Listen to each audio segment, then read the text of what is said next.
En este Pechacuchas nos vamos a centrar en una de las obras del artista y crítico John Berger, Modos de ver, que continúa siendo uno de los textos de referencia para la historia del arte. Gran parte de ver depende de un acuerdo social, es decir, un objeto no es del todo objetivo. Esto pasa porque está condicionado por la sociedad a la que pertenece o a la experiencia personal o la educación. Por lo tanto, llegamos a la conclusión de que no siempre la visión estará relacionada con la palabra. Para entender un poco de esto de los modos de ver, Berger ejemplifica la visión que podían tener los hombres en la Edad Media sobre el infierno y el fuego.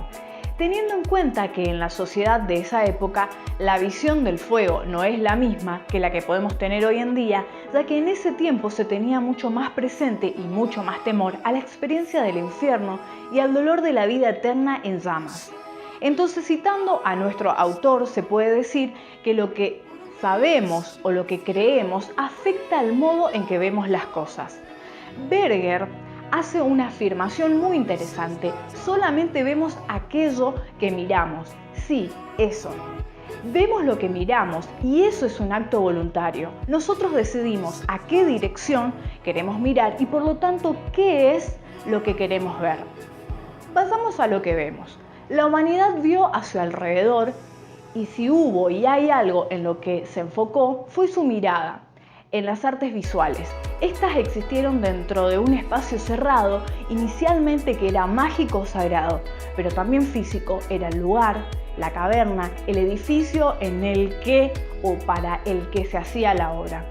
La experiencia de arte, que al principio fue la experiencia del rito, fue colocada al margen del resto de la vida, precisamente para que fuera capaz de ejercer cierto poder sobre el resto de la sociedad.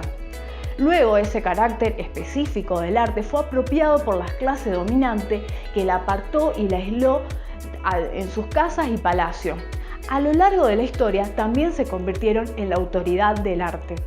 Pero el tiempo pasó y vino la era de la revolución industrial, trayendo con ella modernos medios de reproducción que han destruido esa autoridad de arte y la sacaron de ese espacio privilegiado y cerrado en el que se encontraba históricamente.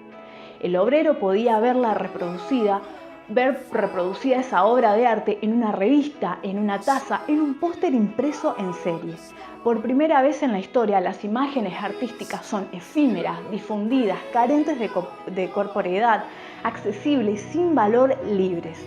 Nos rodean del mismo modo que nos rodea el lenguaje, entrando a la corriente principal de la vida sobre la que no tiene ningún poder sobre sí mismas esas imágenes. Sin embargo, muy pocas personas son conscientes de lo que ha ocurrido, porque los medios de reproducción son utilizados casi siempre para promover la ilusión de que nada ha cambiado, salvo que las masas, gracias a las reproducciones, pueden empezar ahora a saborear el arte de la misma manera que lo hacía en otro tiempo una minoría culta. Entonces, ¿qué pasa con el arte y estos cambios de ser solo para una parte de la sociedad que pasa a ser parte de la popularidad o de la mayoría? La respuesta es que el arte del pasado ya no existe como existió en otro tiempo, perdió su autoridad. En esta nueva era, en el que el arte quedó desautorizado, un nuevo lenguaje de imágenes vino a ocupar su lugar, con un nuevo tipo de poder. Y lo que importa ahora es quién usa ese lenguaje y para qué lo usa. Esto afecta a cuestiones como el copyright de las reproducciones, los derechos de propiedad de las revistas, los editores del arte, la política de los museos y de las galerías de arte. Un caso claro para que visualicemos esto es que la publicidad se volvió el mayor productor de imágenes de la historia. Pero estas nuevas imágenes suponen un sistema que juega con la atención del espectador con el fin de que éste lleve a cabo el acto de consumir. La publicidad toma obras de arte del pasado para mostrar elegancia y acercarse al ámbito de las pertenencias del rico.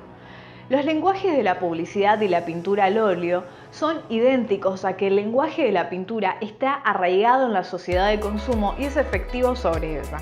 Esto ocurre porque la pintura, un medio visual, aporta todos los modelos necesarios para representar los objetos publicitarios. La fotografía funda sus bases estéticas en los retratos y paisajes pintados. La diferencia entre ambos reside en que la pintura al óleo mostraba al propietario aquello de lo que era poseedor, era dueño de esa pintura y de lo que representaba. Esa mujer desnuda en pose de espera era suya. En cambio, la publicidad muestra al futuro comprador aquello de lo que carece, una bebida que lo pueda hacer feliz o cualquier otro producto. Los objetos de la pintura eran representados como duraderos. Al contrario, los objetos publicitarios y la publicidad, que son transitorios, siempre surgirá algo nuevo y mejor, tanto que nuestras necesidades jamás se verán satisfechas.